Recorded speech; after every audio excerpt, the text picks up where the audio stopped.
আমাৰ শ্ৰীমন্ত শংকৰদেৱ সংঘৰ ডিব্ৰুগড় জিলাৰ ৬৫তম দ্বিবাৰ্ষিক অধিৱেশন ভাগি আমাৰ মণিকাঞ্চন সংযোগস্থলী ২ নম্বৰ মৌমাৰী ৰূপজ্যোতি স্কুল প্ৰাংগণত ৩দিনীয়া কাৰ্যসূচীৰে আমি এই অনুষ্ঠানভাগ উদযাপন কৰিবলৈ লৈছোঁ।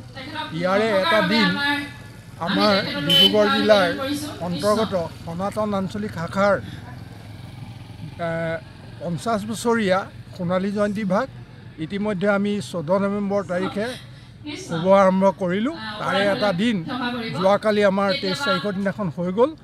আজি ২৪ তাৰিখ, ২৪-২৫ দুদিন আমাৰ জিলা অধিৱেশন বাকী হ'ব। এই সমন্বয় ক্ষেত্ৰত মণিকাঞ্চন সমন্বয় ক্ষেত্ৰত ২ নম্বৰ মৌমাৰী। গতিকে আজি আমাৰ জিলা শাখাৰ বিভিন্ন কাৰ্যসূচী ইয়াত ৰূপায়ণ হৈ আছে। ইতিমধ্যে জিলাৰ কাৰ্যনিৰ্বাহক চলি আছে। শিশু আই মাতৃ কল্যাণ সমিতিৰ সভাভাগ ইতিমধ্যে মূল মঞ্চত অনুষ্ঠিত হৈ আছে। ইয়াৰ পিছত আমাৰ মুকলি মঞ্চত আমাৰ প্ৰতিনিধি মিটিং ভাগ আৰম্ভ হ'ব। তাৰপিছত আমাৰ গধূলিলৈ ডিব্ৰুগড় জিলাৰ প্ৰতিনিধি মিটিং ভাগ ৰূপজ্যোতি স্কুল প্ৰাংগণত অনুষ্ঠিত হ'ব। গতিকে আজি কাৰ্যসূচীখিনি এনেদৰে আমি পৰিচালনা কৰিবলৈ আগবাঢ়িছোঁ। ইয়াত সদাশয় ৰাইজে আমাক যেনেধৰণে সহায় সহযোগ কৰিব লাগে, অনুষ্ঠান প্ৰতিষ্ঠান দল সংগঠন সমূহ ভক্তপ্ৰাণ ৰাইজে আমাক সকলো ফালৰ পৰা সহায় সহযোগ কৰি এই অনুষ্ঠান ভাগ যতদূৰ সম্ভৱ ঈশ্বৰৰ কৃপাত ভকত ভগৱন্তৰ কৃপাত আমি সুকলমে পৰিচালনা কৰিব পাৰিম বুলি ভাবি আগবাঢ়িছোঁ। আৰু বৰ্তমানলৈকে আমি সুকলমে এই কামখিনি পৰিচালনা কৰিছোঁ। কাইলৈ শোভাযাত্ৰাত কিবা বিশেষ আকৰ্ষণ আছে নেকি? কালিলৈ আমি শোভাযাত্ৰা 10 বজাৰ পৰা আৰম্ভ হ'ব।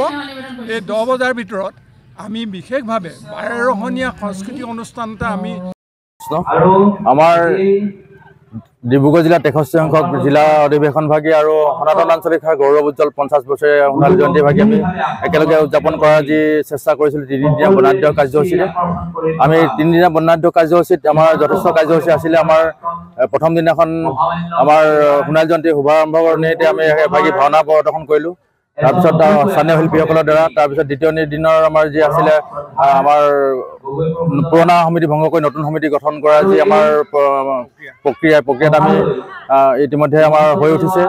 আজি নতুন সমিতি তৃতীয় দিনাখনত নতুন এটা সমিতি গঠন দায়িত্ব গ্ৰহণ কৰাৰ পিছতে এটা বৰ্ণিল সাংস্কৃতিক শোভাযাত্ৰা আমাৰ লগতে ভগৱত শোভাযাত্ৰা আমাৰ ইতিমধ্যে সমাপন হৈছে। আৰু লগতে ইতিমধ্যে আমাৰ মুকলি সভাখন ইতিমধ্যে চলি আছে। মুকলি সভাৰ অতিথি হিচাপে আমি আমন্ত্ৰণ জনাইছিলোঁ ধেমাজি জিলা শাখাৰ প্ৰচাৰ সম্পাদক বিভাগৰ সম্পাদক নিৰঞ্জন ভূঞাদেৱক। ইতিমধ্যে তেখেতে ভাষণ প্ৰদান কৰি আছে।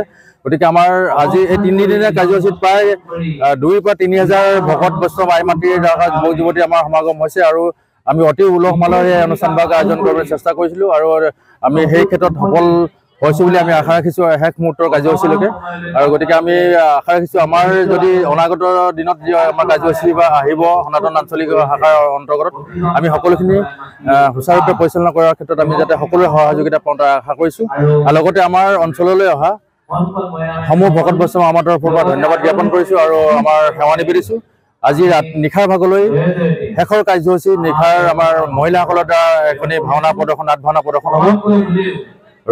ৰুক্মিণীৰ স্বয়ম্বৰ ৰুক্মবীৰৰ দৰ্পচূন্য। গতিকে উক্ত নাটভাগ আমাৰ সমস্ত বাপ বান্ধৱ আই মাতৃ তথা শুভাকাংক্ষী ৰাইজক আমি উপভোগ কৰিবৰ বাবে সাদৰে আমন্ত্ৰণ জনালোঁ। কৃষ্ণ।